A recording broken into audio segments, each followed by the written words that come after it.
Salut tout le monde, j'espère que vous allez bien. La dernière fois, je faisais l'hyperthyroïdie. Cette fois-ci, on va voir l'hypothyroïdie. Alors, c'est un syndrome caractérisé par une carence aux hormones thyroïdiennes et ses effets périphériques. Alors, l'effet de la diminution des hormones thyroïdiennes dû à des mécanismes de destruction de la thyroïde qui peuvent être des lésions auto-immunes qui sont mal élucidées dû à la présence des anticorps anti-thyroperoxydase ou la anticorps anti-thyroglobuline, des lésions virales, exemple la thyroïdite de Descarvin qu'on a vu déjà la vidéo précédente, et lésions iatrogènes, soit dues à une chirurgie, thyroïdectomie ou la iode radioactive. Maintenant, la conséquence de l'hypothyroïdie, de côté métabolique, on aura diminution des métabolismes et catabolismes. Sur les organes, par exemple le cœur, on aura diminution de débit sanguin, l'intestin, diminution de péristaltisme, les muscles, ralentissement de la décontraction. Pour les étiologies de l'hypothyroïdie, la première étiologie, c'est la thyroïdite de l'Hashimoto. C'est une maladie auto-immune, c'est la cause la plus fréquente de l'hypothyroïdie. Deuxième étiologie, c'est la thyroïdite atrophique, c'est le myxodème idiopathique. Alors, le terrain, il touche la femme après la ménopause surtout. L'installation, elle est progressive, précédée d'une hyperthyroïdie discrète. La clinique, on ne va pas retrouver un goitre. Côté biologique, on a la présence des anticorps anti-TPO, anticorps anti-thyroglobuline qui est fréquent et augmentation progressive de la TSH. À l'échographie, on va avoir un aspect hypoïcogène et hypovasculaire. L'étiologie, c'est la thyroïdite de postpartum. On a déjà fait le cours précédent. À titre de rappel, on a dit que c'est une thyroïdite silencieuse qui survient 3 mois après l'accouchement. Côté clinique, on aura une asthénie caractéristique. On a aussi qu'elle comporte généralement une composante auto-immune. Elle est due en fait à l'augmentation des anticorps anti-TPO. À l'échographie, on va avoir une glande hypoécogène. La scintigraphie, elle est blanche. On applique au début, on aura une hyperthyroïdie par atteinte lymphocytaire de la glande, puis une régression spontanée vers l'hypothyroïdie et la guérison après 6 mois. Pour la quatrième étiologie, c'est la thyroïdite subaiguë de Descarvin. Donc, c'est une phase transitoire d'hyperthyroïdie par lit cellulaire, puis hypothyroïdie peu symptomatique et transitoire. Côté physiopathologique, on aura destruction inflammatoire d'origine virale des thyréocytes, ce qui entraîne libération des hormones thyroïdiennes, donc hyperthyroïdie. Puis, la deuxième phase, c'est la thyroïdie non fonctionnelle due à une carence de synthèse des hormones thyroïdiennes, donc hypothyroïdie, puis la guérison environ 2 à 4 mois. Cliniquement, on va avoir un goitre douloureux, ferme, peu mobile et petit. La scintigraphie, elle est blanche, syndrome inflammatoire franc. Le traitement d'attaque, dans le cas des formes bénignes, on va donner des antalgiques comme les AINS, les formes sévères des corticoïdes et le traitement d'entretien, bien sûr, c'est la thyroxine ou bien l'ivothyrox. La cinquième étiologie de l'hypothyroïdie, c'est le traitement de l'hyperthyroïdie. Par exemple, en cas de chirurgie thyroïdectomie, radiothérapie ou bien l'iode radioactif. Aussi, on a des causes iatrogènes. Il y a des médicaments qui empêchent la captation et l'incorporation de l'iode à la thyroglobuline. Septième cause, carence en iode. Ou bien syndrome de T3 basse qui est d'origine extrathyroïdienne.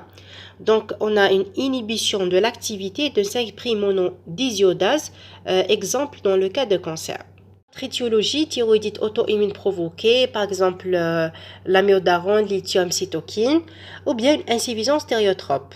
Soit on peut avoir des pathologies hypophysaires et hypothalamiques acquises, exemple tumeur hypophysaire, soit des pathologies congénitales ou génétiques.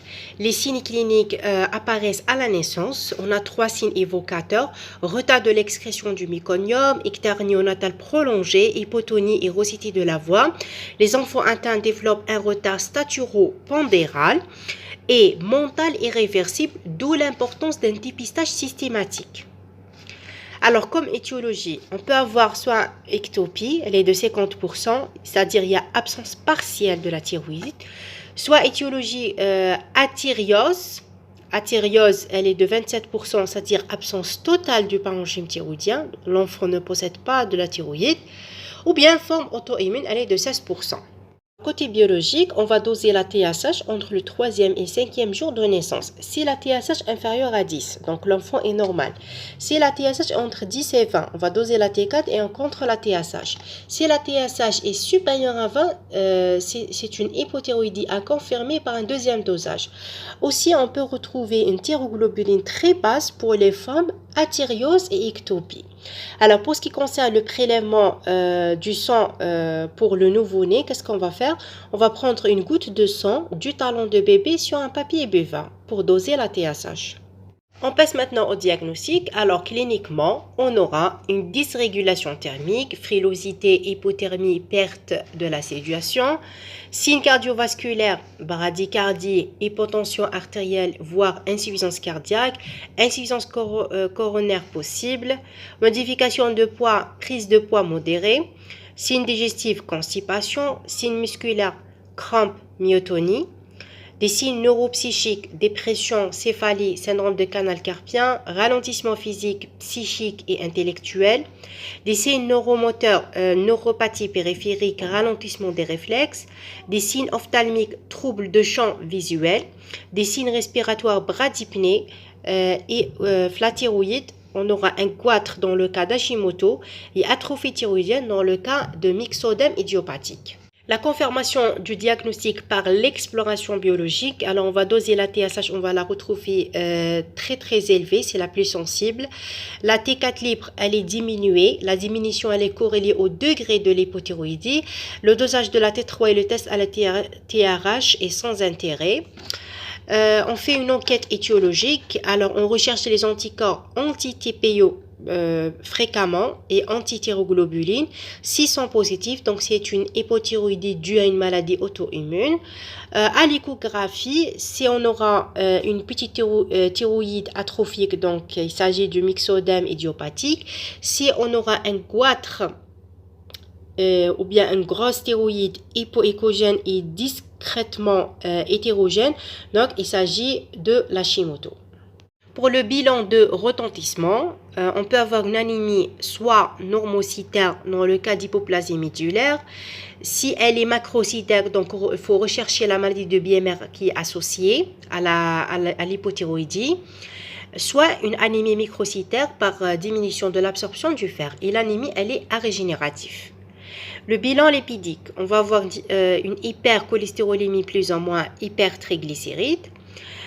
Augmentation de CPK, LDH, aldolase et azate, hypoglycémie, hyperuricémie et hyponatrémie de dilution avec une hyperprolactinémie qui est fréquente et on va avoir un syndrome d'aménorrhée et galactorrhée révélateur d'hypothyroïdie. À l'ECG, on va retrouver une bradycardie et on doit rechercher une insuffisance coronaire et signe de péricardite.